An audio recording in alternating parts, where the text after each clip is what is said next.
Operation सिंदूर पर टिप्पणी करने के मामले में सोनीपत, जो कि हरियाणा में है, उसके अशोका यूनिवर्सिटी के प्रोफेसर अली खान महमूदाबाद को सुप्रीम कोर्ट से राहत तो मिली है, लेकिन सुप्रीम कोर्ट ने बड़ी नसीहतें भी जारी की हैं।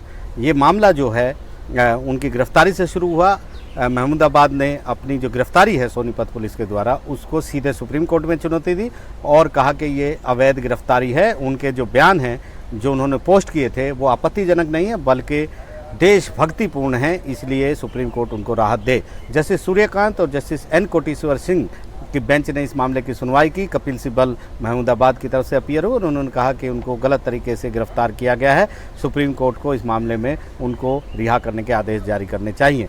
जस्टिस सूर्यकांत ने बड़ी टिप्पणियां की और कहा कि देश इन हालातों से गुजर रहा है। जो राक्षस हैं, उन्होंने मॉन्स्टर्स ने निर्दोष लोगों को मार डाला। इसके बाद भारत ने माकूल जवाब दिया।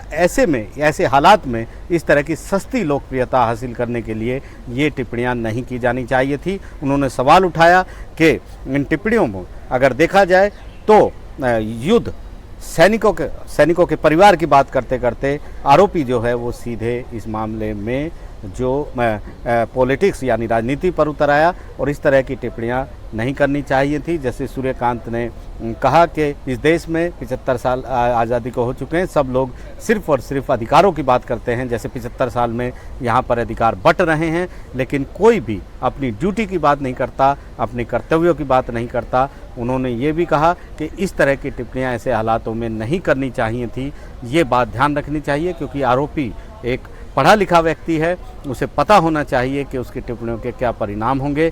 ये उन्होंने कहा और कहा कि ये एक तरह के डॉग विस्लिंग टाइप बात है। हालांकि इस दौरान उन्होंने मामले की सुनवाई की और सुनवाई करते हुए अंतरिम जमानत पर रिहा करने के आदेश भी आरोपी को जारी कर दिए। साथ में शर्तें भी लगाई कि जो महमूदाबाद हैं वो जो यहाँ पर सब्जेक्ट विषय जिन पोस्ट का है, उन पोस्ट पर कोई भी बयानबाजी नहीं करेंगे, किसी भी तरह की ऑनलाइन भी नहीं करेंगे, पोस्ट भी नहीं डालेंगे। इसके अलावा अगर भारतीय धरती पर आतंकी हमला होता है और भारत उसका जवाब देता है, उस पर भी कोई पोस्ट नहीं करेंगे, बयान नहीं देंगे, ये उन्होंने कहा है। अपना पासपोर्ट सरेंडर करेंगे सोनीपत की अदालत में और सोनीपत की अदालत में उनकी ज़मानत की जो शर्तें हैं वो तय होंगी और इसके बाद उनको रिहा किया जाएगा। ये बड़ा आदेश जारी किया गया है। इसके अलावा हरियाणा सरकार को नोटिस जारी करके जवाब मांगा है।